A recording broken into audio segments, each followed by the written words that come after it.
ሰላም እጅጉን የተወደዳችሁና የተከበራችሁ የአሁን ስፖርት አድማጭ ተመልካቾቻችን እንደምን ዋላችሁ። የዕለተ አርብ የከሰዓት ስፖርታዊ መረጃዎችን ከአሁን ስፖርት ይዘን መጥተናል። ዛሬ አንድ ተጠባቂ መርሃ ግብር አለ። የአውሮፓ ቻምፒየንስ ሊግ የ16 ጥሎ ማለፍ ድልድሎች ይወጣሉ። በዚህም ይፋም ተደርጓል። ማንቸስተር ሲቲ ሪያል ማድሪድን ዳግም የሚያገኝበት ድልድል ዛሬ ተመልክተናል። አርሰናል በዚህ ዓመት እንግዲህ ምናልባትም እስከ ፍጻሜ ጥሩ ጨዋታዎች የማግኘት እድል አለው። በአሁኑ ሰዓት ላይ ከባየር ሊቨርኩሰን ከጀርመኑ ክለብ ጋር መደልደሉን ነው የሰማ ነው። ሌሎችም ድልድሎችን በስፋት የምንመለከት ይሆናል። ከዚህም በተጨማሪ የክለብ መረጃዎችን በስፋት ይዘን የምንቀርብ ነው የሚሆነው። ከእናንተ የሚጠበቀው ሰብስክራይብ በማድረግ የቤተሰባችን አባል እንዲሆኑ እንጋብዛችኋለን።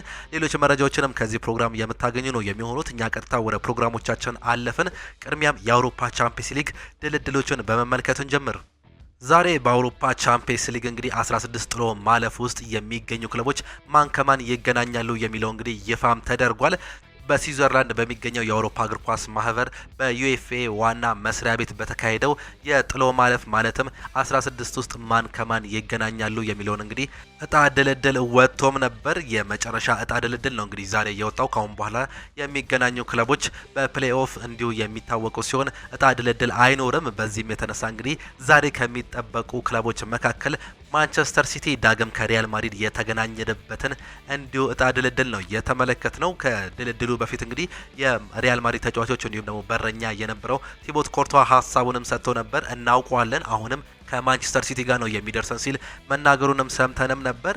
ሌላ ድልድል ቢሆን እንመርጥ ነበር፣ ነገር ግን አሁንም ቢሆን ማንቸስተር ሲቲ ይገጥመናል ሲል ሀሳቡን ሰጥቶ ነበር። ሌሎች ተጫዋቾችም ኦሪየል ቹዋሚኒን ጨምሮ ሌሎችም እንግዲህ ሀሳባቸውንም ሰጥተው ነበር። ሪያል ማድሪድ ዳግም ከማንቸስተር ሲቲ ጋር በዚህ ዓመትም በፕሌይኦፍ እንግዲህ መገናኘቱን ነው የተመለከት ነው። 16 ጥሎ ማለፍ ውስጥ ነው የተገናኙት። ዛሬ ምድብ ድልድል ከወጣ በኋላ አንዳንድ ስታቲክሶችን ስንመለከት ሪያል ማድሪድ እንዲሁም ማንቸስተር ሲቲ በአውሮፓ ሻምፒየንስ ሊግ ታሪክ ለ15ኛ ጊዜ ተገናኝተውም ነበር። ከዚህ በፊት እንግዲህ 15 ጨዋታዎችን አድርገውም ነበር። ሪያል ማድሪድ 5ቱን ያሸነፈ ሲሆን ማንቸስተር ሲቲ 5ቱን አሸንፏል። 5ቱን ደግሞ ባቻ ውጤት ነው ያጠናቀቅ እየቻሉት። በዚህ ዓመት ዳግም መገናኘታቸውን ተከትሎ ለ16ኛና ለ17ኛ ጊዜ ነው የሚገናኙት በደርሶ መልሱ ማለት ነው። ቁልፍ መረጃዎችን ስንመለከት የቅርብ ጊዜ ግንኙነታቸውን ስንመለከት በ2024-25 የውድድር ዘመን በፕሌይኦፍ ተገናኝተውም ነበር። ሪያል ማድሪድ በድምር ውጤት 6-3 በማሸነፍ ከውድድር ውጪ ማንቸስተር ሲቲን ማድረጉን እናስታውሳለን። ተከታታይ ግንኙነት ሁለቱ ክለቦች ባለፉት 7 የውድድር ዓመታት ለ6ኛ ጊዜ ተገናኝተዋል። ጎል በማስቆጠር ረገድ ማንቸስተር ሲቲ 26 ጎሎችን ሪያል ማድሪድ ላይ ያስቆጠረ ሲሆን ሪያል ማድሪድ ደግሞ 25 ጎሎችን ማስቆጠርም ችሏል። እነዚህ ሁለቱ ክለቦች እንግዲህ በየአመቱ ማለትም ይቻላል በተለይም ከ2020 ጀምሮ ተከታታይ አመት ላይ እየተገናኙ ይገኛሉ። በፕሌይኦፍ በ8 ውስጥ እንዲሁ እየተገናኙ የሚገኙ ክለቦች መሆናቸውን ነው መመልከትም የቻለው። ሪያል ማድሪድ ከማንቸስተር ሲቲ ዳግም ተገናኝተዋል። እነዚህ ሁለቱ ክለቦች መገናኘታቸውን ተከትሎ እንግዲህ ቀጣይ ወደ 8 ውስጥ ማን ያልፋል? ቅድሚያ ግምታችሁን ኮመንት ቦክስ ላይ ልታጋሩን ትችላላችሁ። የተወደዳችሁና የተከበራችሁ አድማጮቻችን ማንቸስተር ሲቲ ከሪያል ማድሪድ፣ ኪሊያን ምባፔ ከኤርሊንግ ብሮት ሃላንድ የሚፋጠጡበት ወሳኝ ጨዋታ ዳግም ይሆናል ተብሎም ይጠበቃል። ሌላኛው ስፖርቲንግ ሊዝበን ከቦዶ ግሊምት ጋር የሚያደርጉት ጨዋታ ይጠበቃል። እነዚህ ሁለቱ ክለቦች እንግዲህ ቀላል እድል ገጥሟቸዋል። እነዚህ ሁለቱ ክለቦች በ16 ጥሎ ማለፍ ውስጥ እንግዲህ በደርሶ መልስ የሚጫወቱም ይሆናሉ። ባርሴሎናም ከኒውካስል ዩናይትድ ጋር የሚያደርጉት ጨዋታ የሚጠበቅም ነው የሚሆነው። ይህም ጨዋታ እጅግ በጣም ተጠባቂ ያደርገዋል። ባርሴሎና ከኒውካስል ዩናይትድ ጋር እንዲሁ መደልደላቸውን የሰማን ሲሆን ቼልሲ ከባድ ግጥሚያ የሚያጋጥመው ይሆናል። በተለይም የአውሮፓ ሻምፒየንስ ሊግ የአምና አሸናፊው ፓሪስ ሰን ዠርሜን ከቼልሲ ጋር መደልደሉ ተከትሎ እንግዲህ ይህ ሌላኛው ከባድ ጨዋታ እንደሚሆን እየተገለጸም ይገኛል። ትላንትና አንድ ሀሳብን ሰጥተው ነበር ሉዊስ ኤንሪኬ። በዚህም እንግዲህ ምናልባት ቼልሲ የሚደርሰን ከሆነ ለእኛ ከባድ ይሆናል ሲሉ ነበር መግለጽም የቻሉት። ባርሴሎና ወይም ደግሞ ቼልሲ ነበር የሚደርሳቸው። ቼልሲ መድረሳቸውን ተከትሎ ጨዋታው ሊያከብድብን ይችላል ሲሉ ሀሳብ መስጠታቸውንም ተመለከትን። ጋላታሳራይም ከሊቨርፑል ጋር እንዲሁ ተገናኝተዋል። የጋላታሳራዩ አጥቂ የሆነው ቪክተር ኦሲሜን ሀሳቡን ሰጥቶ ነበር። ሊቨርፑል ዳግም የሚያገኘን ከሆነ ለእኛ ጨዋታው ይከብዳል፣ እነሱም እንዲሁ በቀላሉ የሚተውን አይሆንም፣ እጅግ በጣም ሪቬንጅ ነው የሚፈጽሙብን ሲል ገልጾም ነበር። በአሁኑ ሰዓት ላይ ከሊቨርፑል ጋር መገናኘት ለእኛ ጥሩ አይሆንም ሲል ገልጾም ነበር።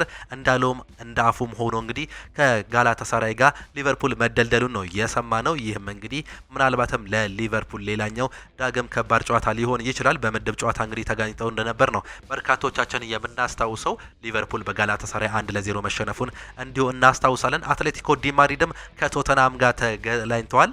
ቶተናም የመጀመሪያውን ጨዋታ ከሜዳቸው ውጪ የሚያደርጉበት እድል እንዳለ ተገልጿል። አታላንታ ከባየር ሙኒክ ጋር እንዲሁ የተለደሉ ሲሆን አርሰናል ከባየር ሊቨርኩሰን መደልደሉን ነው የሰማነው። የጀርመኑ ክለብ ባየር ሊቨርኩሰን ከአርሰናል ጋር እንዲሁ ጨዋታቸውን የሚያደርጉ መሆኑን እንዲሁ እየሰማን እንገኛለን። ይህ ድልድል ምናልባትም ለአርሰናል እጅግ በጣም ወሳኝ እንዲሁም ደግሞ ቀላል መሆኑን ነው በርካቶቹ እያነሱ የሚገኙት። አርሰናል በአሁኑ ሰዓት ላይ አንጻራዊ ድልድሉ እጅግ በጣም ጥሩ ነው። በዚህም የተነሳ ምናልባትም እስከ ፍጻሜ የመድረስ እድል አለው። በአሁኑ ሰዓት ላይ አርሰናል ከባየር ሊቨርኩሰን ጋር መደለሉን ከሰማን በኋላ እንዲሁ እስከ ፍጻሜ ድረስ ማንን ሊያገኝ ይችላል የሚለውን ስንመለከት እንግዲህ ይህንን ጨዋታ አሸንፈው የሚያልፉ ከሆነ በስምንት ውስጥ የስፖርቲንግ ሊዝበንና የቦዶ ግሊምተን አሸናፊ የሚያገኝ ይሆናል። በዚህ 16 ውስጥ ከሚገኙ ክለቦች መካከል እንግዲህ ቀለል ያሉ የሚባሉ ክለቦች እነዚህ ሁለቱ ክለቦች ናቸው፣ ቦዶ ግሊምት እንዲሁም ስፖርቲንግ ሊዝበን። ይህንን ከሁለት አንዱን የማግኘት አድቫንቴጅ አለው። ከዛ በኋላ አራት ውስጥ ደግሞ የቶተናም፣ የአትሌቲኮ ማድሪድ፣ የባርሴሎናና የኒውካስል አሸናፊን የሚያገኝ ይሆናል። ኒውካስል ከባርሴሎና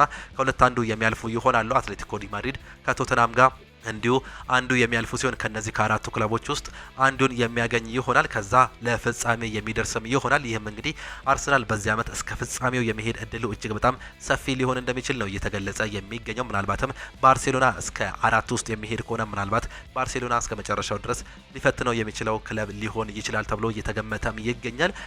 በሌላኛው ቋት ላይ የሚገኙ ክለቦች እንግዲህ በርካቶቹ ከባድ ናቸው። ፓሪስ ሰን ጀርሜን፣ ቼልሲ፣ ጋላታሳራይ፣ ሊቨርፑል፣ ሪያል ማድሪድ፣ ማንቸስተር ሲቲ፣ አታላንታና ባየር ሙኒክ በአንድ ቋት ውስጥ ነው የሚገኙት። ማለትም ቼልሲ ከፓሪስ ሰን ጀርሜን ጋር እንዲሁ በድልድሉ መገናኘታቸውን አይተናል። ፓሪስ ሰን ጀርሜን ከቼልሲ ጋር እንግዲህ አንዱ የሚያልፉ ከሆነ ጋላታሳራይ ከሊቨርፑል አሸናፊ ጋር የሚገናኙም ይሆናሉ። ሪያል ማድሪድ የማንቸስተር ሲቲ አሸናፊ ከአታላንታና ከባየር ሙኒክ አሸናፊ ጋር የሚገናኙም ነው የሚሆኑት። ከዛም በኋላ እንግዲህ ከነዚህ አሁን ከገለጽኳቸው 8 ክለቦች እስከ ፍጻሜ ድረስ የሚያልፉት ክለቦች እርስ በርስ የሚገናኙም ይሆናሉ። ይህም እንግዲህ አንጻራዊ ከባዱ ድልድል መሆኑን ነው በርካቶቹ እያነሱ የሚገኙት። ይህም አርሰናል ምናልባትም ከፍተኛ የማለፍ እድሉን ይዟል ሲሉ እየገለጹም ይገኛሉ። እስከ ፍጻሜ የመድረስ እድሉም እጅግ በጣም ሰፊ ነው ሲሉ ነው በርካቶቹ እየገለጹ የሚገኙት። በዚህ ሰዓት እንግዲህ ከባዱ ጨዋታ ማንቸስተር ሲቲ ከሪያል ማድሪድ መሆኑን እየገለጹ ይገኛሉ። ይህ ጨዋታ በበርካቶቹ እንግዲህ ከባድ ቋት ሲሉ መግለጻቸውን እየሰማን መገኘታችን ነው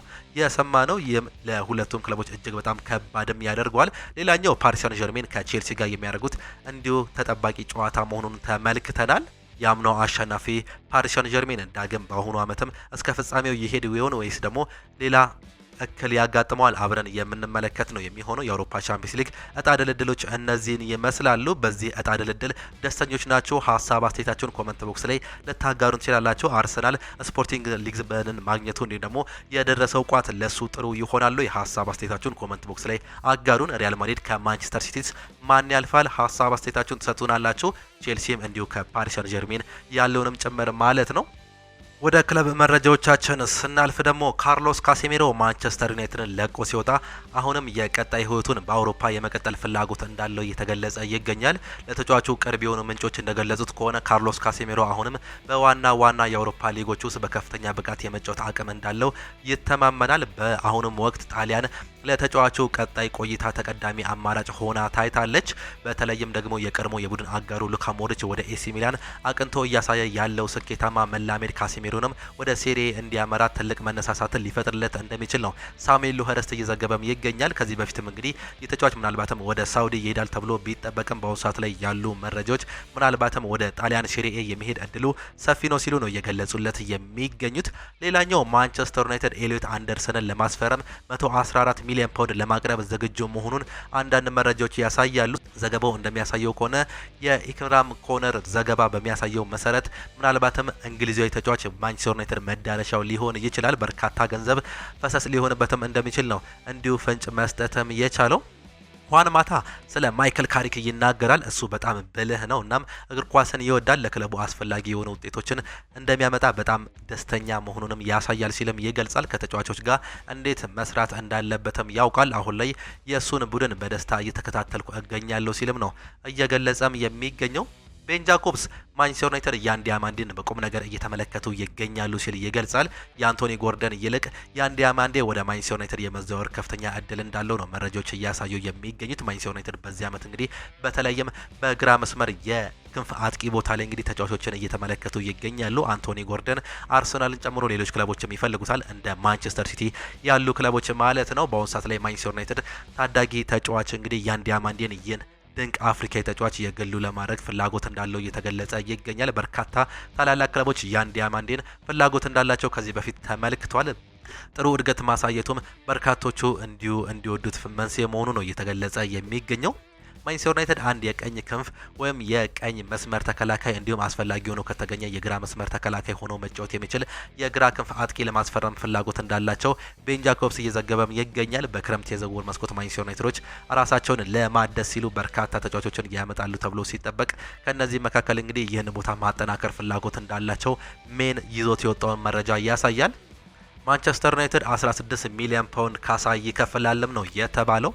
ማንቸስተር ዩናይትድ ከስራ ላሰናበታቸው አሰልጣኝ ሩበን አሞሪም እንዲሁም ለረዳቶቻቸው 16 ሚሊዮን ፓውንድ ካሳ ሊከፈል እንደሚችል ተገልጿል። ፖርቹጋላዊ አሰልጣኝ ሩበን አሞሪም ባሳለፍነው ጥር ከሊድስ ዩናይትድ ጋር 1-1 ከተለያዩ በኋላ ከቡድን ኃላፊነታቸው መሰናበታቸው የሚታወስ ጉዳይ ነው። የ41 ዓመቱ አሰልጣኝ እስከ ውድድር ዘመኑ መጨረሻ ድረስ በአሰልጣኝ ማይክል ካሪክ መተካታቸው የሚታወስ ሲሆን የቀድሞ የዩናይትድ አማካይ ከዚያን ጊዜ ጀምሮ በ6 የፕሪሚየር ሊግ ጨዋታዎች 5 ድሎችን ማስመዝገብም ችሏል። አሰልጣኝ ሩበን አሞሪም ከክለቡ ሲሰናበቱ ማንቸስተር ዩናይትድ ፖርቹጋላዊ እንዲሁም ደግሞ ለቡድኑ አባላት 10 ሚሊዮን ፓውንድ ያህል ካሳ ይከፍላል ተብሎ እንደነበር ነው የሚታወሰው። የእንግሊዙ ክለብ አሰልጣኝ ሩበን አሞሪም በህዳር ወር 2024 ከፖርቹጋል ሲያመጣ ለስፖርቲንግ ክለብ 11 ሚሊዮን ፓውንድ የከፈለ ሲሆን እንዲሁም ኤሪክ ቴን ሃግን ተክቶ አሞሪም ለመቅጠር 10.4 ሚሊዮን ፓውንድ እንዳወጣም ተሰምቷል። ይህ ማለት በአሰልጣኝ ሩበን አሞሪም ዙሪያ የተደረጉ የገንዘብ ልውውጦች እስከ 37.3 ሚሊዮን ፓውንድ ሊያወጡ እንደሚችሉ ነው እየተገለጸ የሚገኘው። በትላንትናው ዕለት የወጡ የክለብ የመጀመሪያ ሁለተኛ ሩብ ዓመት ውጤቶች እንደሚያሳዩት ከሆነ ታህሳስ መጨረሻ ድረስ የተከሰቱት ክስተቶች ብቻ የሚመለከቱት ሲሆን በአሰልጣኝ ሩበን አሞሪም በሰራተኞቹ መካከል የተደረገው የስምምነት ውሎች አልተሳካም። ማንቸስተር ዩናይትድ በሁለተኛው ሩብ ዓመት ካለፈው ዓመት ጋር ሲነጻጸር ከፍተኛ ትርፍ ማስመዝገቡን ይፋ ያደረገ ሲሆን በሩብ ዓመቱም 19.6 ሚሊዮን ፓውንድ ትርፍ ማግኘቱ የሚታወቅ ጉዳይ ነው። የክለቡ የሩብ ዓመት ትርፍ ባለፈው ዓመት በተመሳሳይ ወቅት ከነበረው 3.1 ሚሊዮን ፓውንድ ጋር ሲነጻጸር ከፍተኛ ጭማሪ ማድረጉ ነው እንዲሁ የተገለጸው። ይህም ንጻሬ በመጀመሪያ 6 ወራት ያስመዘገበውን ትርፍ ወደ 32.2 ሚሊዮን ፓውንድ ማድረጉን እንዲሁ መረጃዎች በስፋትም አመላከቱን። ቼልሲ ከታላላቅ ክለቦች ጋር ያለውን ውጤት ምን ይመስላል የሚለውን እንመልከት። በዚህ ዓመት እንግዲህ አንድ አሰልጣኝ እንዲሁ በአዲስነት መቅጠር የቻለው ቼልሲዎች በአሁኑ ሰዓት ላይ ያላቸውን ስታቲክስ እንመልከት። ቼልሲ የፕሪሚየር ሊጉ ሻምፒዮን በሆነባቸው ዓመት የስኬት አንዱ ሚስጥር በ5 የሊጉ ታላላቅ ክለቦች ላይ የወሰደው ፍጹም የበላይነትም ነበር። ሰማዮቹ 5 የፕሪሚየር ሊግ ዋንጫዎች ሲያሸንፉ ከ5 ታላላቅ ክለቦች የሰበሰቡት ነጥብ ትልቅ ሚና እንደነበረው ይገለጻል። በእነዚህ ዓመታት ቼልሲ ከ5 ክለቦች ጋር 50 ጨዋታዎች ሲያደርግ 30 አሸንፎ በ10 ነበር የተሸነፈው። ይህ ቁጥር ቼልሲ ዳግም የእንግሊዝ ፕሪሚየር ሊግ ተፎካካሪ ለመሆን ከ5 ተቀናቃኝ ክለቦች ጋር ያላቸው ውጤት ማሻሻል እንደሚያስፈልጋቸው በግልጽም ያሳያል። ሰማዮቹ ከቶተናም ጋር ያደረጉትን ያለፉት 5 የሊግ ጨዋታዎች በማሸነፍ 2 የበላይነት ማሳየታቸው ነው የተገለጸው። ይሁን እንጂ ከቀሪ 4 የሊጉ ታላላቅ ክለቦች ጋር ያላቸው የፕሪሚየር ሊግ ውጤት አነስተኛ ሆኖ ይታያል። ለአብነት ቀጣይ ተጋጣሚያቸው አርሰናል ያላቸው ቁጥር ብንመለከት ቼልሲ በሁሉም ውድድሮች ያደረጉትን 10 ጨዋታዎች ማሸነፍም አልቻሉም። እንዲሁም ቼልሲ በፕሪሚየር ሊጉ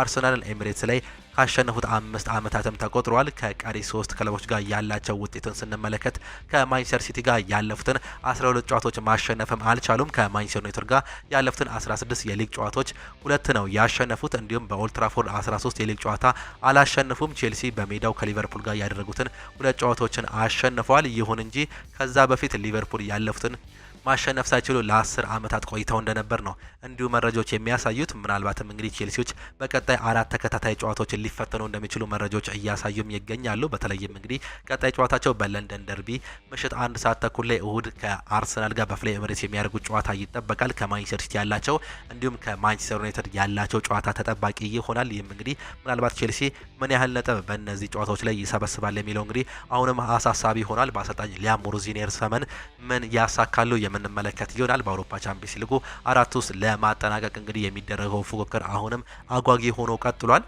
ሁዋን ማታ በቴሪ እንዲሁም ደግሞ በቫንዳይክ መካከል ማን እየተሻለ እንደሆነ እንዲህ በማለትም ነበር የተናገረው። ለኔ ጆን ቴሪ ይበልጣል። ቫንዳይክ አስደናቂ ተከላካይ ነው። ለሊቨርፑል እያደረገው ነገር አከብራለሁ፣ ግን ስብዕናው፣ ባህሪው፣ በሜዳ ላይ ቁርጠኛ መሪነቱ የጆን ቴሪ ልዩ ነው ሲል ነው የሚናገረው። በእርግጥ ቨርጅል ቫንዳይኩም እነዚህ ባህሪያት አሉት። እኔ ግን ጆን ቴሪ ከምንጊዜም ውስጥ አንደኛው አድርጌ እንዲሁ እመርጠዋለሁ ሲል ነው ሀሳቡንም እየገለጸ የሚገኘው። ማርሲል ዲሴሌ ይናገራል። በእውነት ዳርዊን ኑኔዝን ለቼልሲ እንዲያስፈርሙት እመክራለሁ ሲል ነው የሚናገረው። እሱ በጣም ጥሩ እንዲሁም ብልህ ተጫዋች ነው። ብቃቱን ለማሳየት ትክክለኛው ቦታ ብቻ ያስፈልጓል። ብቃት እንዳለው እናምናለን። በአሁኑ ሰዓት ላይ በቼልሲ ቤት ይህን ተጫዋች ባየው እፈልጋለሁ ሲል ነው እየተገለጸ የሚገኘው። ኒውካስል እንዲሁም ደግሞ ቶተናም ሆትስፐር የዚህ ተጫዋች ፈላጊ መሆናቸው መረጃዎች እያሳዩ ይገኛሉ። ወደ እንግሊዝ ፕሪሚየር ሊግ የመመለስ እድሉም እንዳለው በሰፊው እየተገለጸም ይገኛል። ከሳውዲ የመውጣት እድሉም ሰፊ ነው።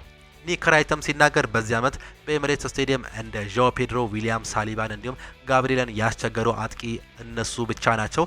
ይህ አጥቂ አሁንም ሊፈትናቸው ይችላል። ይህ ተጫዋች እጅግ በጣም ጥሩ እንቅስቃሴም ያደርጋል። በመጪው ጨዋታ ላይም ራሱን የሚያሳይ ተጫዋች ነው ሲሉ ነው የገለጸው የሚገኙት። ዳንኤል ፈርከን ሲናገሩ እንግዲህ ማንቸስተር ሲቲ ለመጫወት በጣም ጓግቻለሁ ሲሉ ነው የሚናገሩት። ባለፉት 10 ዓመታት ውስጥ በእንግሊዝ እግር ኳስ ውስጥ በጣም ስኬታማ የሆነውን ምርጥ ቡድን ስለሆነ የምንገጥመው ቀኑ አልደርስ ብሎኛል ሲል ዳንኤል ፈርከን ነው የሚናገረው። ሁሉም ነገሮች አሸንፈዋል። የፕሪሚየር ሊግ፣ የሊግ ዋንጫ፣ የኤፍኤ ካፕ ዋንጫ እንዲሁም ደግሞ የአውሮፓ ሻምፒዮንስ ሊግን በላይም ከዚህ በላይ ሁሉ ነገሮችን ያሏቸው ተጫዋቾች አሏቸው። ከምንም በላይ በዓለም ላይ ምርጥ አሰልጣኝ አላቸው። ስለዚህ ለእኛ ትልቅ ፈተና ነው። ለዛም ነው ጨዋታውን ማድረግ የበለጠ የሚያጓጓው ሲሉ ስለ ሲቲው ጨዋታ ስለ ነገው ጨዋታ ይናገራሉ። ሲቲን መግጠም ተራራ እንደ መግፋት ያህል ከባድ ነው። አንዳንዶች ከዚህ በፊት እንዳደረጉት እነሱን ማሸነፍ ይችላል።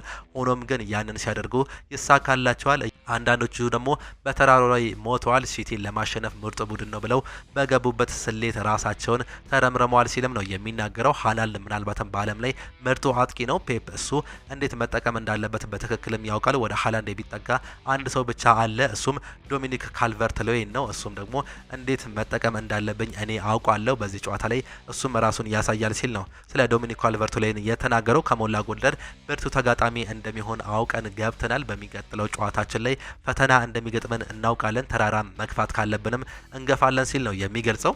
ሊቨርፑል የተጫዋቹን ጉልጋሎት እንደማያገኝ ነው የተገለጸው። የሊቨርፑል ተጫዋች ፍሎሪያን ቪርትዝ ከነገው የዌስትሃም ጨዋታ ውጭ መሆኑን አሰልጣኝ አርኔ ስሎትም ተናግሯል። ፍሎሪያን ቪርትዝ መቼ እንደሚመለስ የተጠየቁት አሰልጣኙ መቼ እንደሚመለስ አላውቅም በማለትም ነው የመለሱት። አያይዘውም መጎዳቱ ለኛ እሱ በጣም ያበሳጫል፣ ምክንያቱም በብዙ ጊዜያት አስደናቂ ተጫዋችን እንዲህ ሲያደርግ ነበር ሲልም ነው የገለጹት። በሌላ በኩል ጀርሚ ፍሪምፖንግ ለጨዋታ ዝግጁ መሆኑ አሰልጣኝ አርኔ ስሎት ማረጋገጣቸውንም ሰምተናል። አሰልጣኝ አርኔ ስሎት ሲቀጥሉም ፕሪሚየር ሊጉ በቆሙ ኳሶች ረገድ በጣም ተለውጧል ሲሉ እየተናገሩ ሲሆን አሁን ለእያንዳንዱ የእግር ኳስ 1 ደቂቃ ያህል መጠበቅ አለብን፣ ምክንያቱም ቡድኖች እንደ ኮርና ያደርጉታል። የእጅ ኳስ ሙሉ ለሙሉ በታክቲክ ሁኔታ ሆኗል ሲሉም ነው የሚገልጹት። በሌሎች ቡድኖች ላይ ብዙ ትኩረት አናደርግም፣ በራሳችን ላይ ትኩረት እናደርጋለን። ብዙ ጨዋታዎችን ማሸነፍ አለብን፣ ምክንያቱም ለአውሮፓ ሻምፒዮንስ ሊግ ቦታ ተሳትፏችንን በጣም ብዙ ቡድኖች አሉ። ብዙ ጨዋታዎች ማሸነፍ አለብን። የነጥብ ክፍተቱ ብዙም አይደለም፣ ነገር ግን ሰንጠረዡን አይተነዋል ሲሉ የተናገሩ ሲሆን የአሰልጣኝ አርኔ ስሎት ስለ ሞሐመድ ሳላ ጎል አለማስቆጠሩን በተመለከተ ተጠይቀውም ነበር። የራሱን ደረጃ አለው፣ እናም በጣም ከፍተኛ ደረጃ ላይ ያለ ተጫዋች ነው። ጎል ማስቆጠር በማይችልበት ጊዜ ሰዎች ወዲያውኑ ይገረማሉ። ግን ከ3 ጨዋታዎች በፊት ከብራይተን ጋር አሲስት ማድረጉን እንዲሁም ጎል ማስቆጠሩን አትርሱ ሲሉም ይናገራሉ። ስለ ኑጎማ ሲናገሩ ሰዎች ስለሱ ማውራት መጀመራቸው በጣም ጥሩ ነው። ሰዎች በቤንች ላይ ስላሉ ተጫዋቾች ሁልጊዜ እንደዚያ ባውሩ ደስ ይለኛል ሲሉ ስለ ሩዮ ንጎማ እየተናገሩ ሲሆን የእሱን እድገት በጣም ወድጀዋለሁ፣ ተጨማሪ ደቂቃዎችን ካላገኘ ግን ይገርመኛል ሲሉ ነው የሚናገሩት። አርኔ ስሎት ስለ ኑጎማ ሲቀጥሉ ስለሱ ብዙ ወሬዎችን ተበራክተዋል። ምክንያቱም ሁላችንም ምን ያህል ልዩ እንደሆነ ስለምናይ ነው። ይህንን የሚገባ እያሳየ ይገኛል።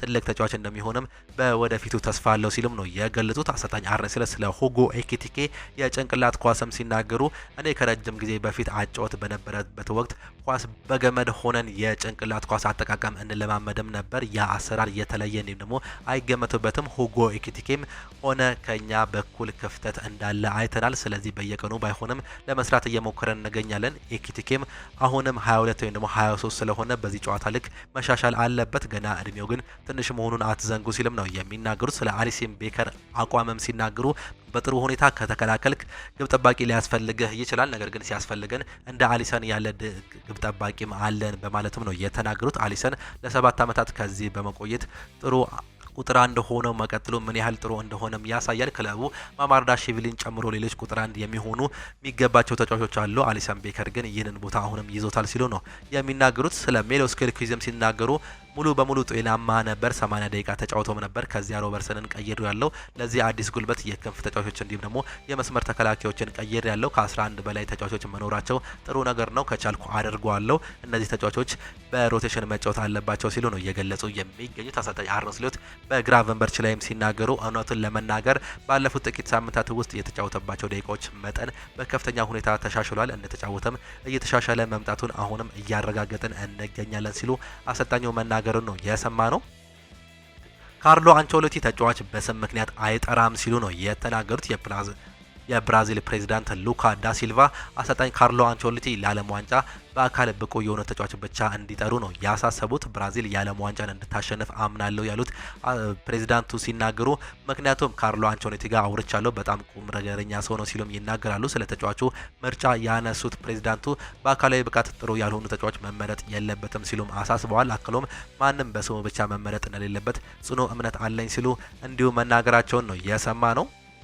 እጅጉን የተወደዳችሁና የተከበራችሁ የአሁን ስፖርት አድማጭ ተመልካቾቻችን ለዛሬ የነበረን ስፖርታዊ መረጃዎቻችን ይህንን እየመስሉ ነበረ። ፕሮግራሞቻችንን እንዴት አያችኋቸው? ሀሳብ አስተያየታችሁን ኮመንት ቦክስ ላይ ልታጋሩን ትችላላችሁ። በተለይም በአውሮፓ ቻምፒየንስ ሊግ ድልድሉ ላይ ምን ተሰማችሁ? ሀሳብ አስተያየታችሁን ኮመንት ቦክስ ላይ ልታጋሩን ትችላላችሁ። አርሰናል አንጻራዊ ቀላል ቡድን ገጥሞታል በአሁኑ ሰዓት ላይ። ይህም እድለኛ ያስብላል ወይስ ደግሞ ለሱ ጥሩ እስከ መጨረሻው ድረስ የመሄድ እድል አለ ወይ? የራሳችሁን ሀሳብ ትሰጡናላችሁ። እንዲሁም ማንቸስተር ሲቲ ከሪያል ዳግም ተገናኝተዋል። በእነዚህ ሁለቱ ክለቦች መካከል የሚደረገውን ጨዋታ ማን በደርሶ መልስ አሸንፎ 8 ውስጥ ይቀላቀላል? ሀሳብ አስተያየታችሁን ኮመንት ቦክስ ላይ አጋሩን። ለዛሬ ለከሳት የነበረን ስፖርታዊ መረጃዎቻችን በዚሁ የሚጠናቀቁ ነው የሚሆኑት። በነገው ጠዋት ፕሮግራሞቻችን ሰፋ ያለ ስፖርታዊ መረጃዎችን ይዘን እንቀርባለን። በተለይም በ28ኛ ሳምንት የእንግሊዝ ፕሪሚየር ሊግን ጨምሮ በአውሮፓ የሚደረጉ ጨዋታዎችን እንዲሁም ፕሬስ ኮንፈረንሶችን ይዘን የምንቀርብ ነው የሚሆነው። በጠዋት ፕሮግራሞቻችን እስከምንገናኝ ድረስ ግን ቻው ቻው፣ መልካም ጊዜ፣ መልካም ምሽት እንዲሆንላችሁ ዳግምም ተመኘን።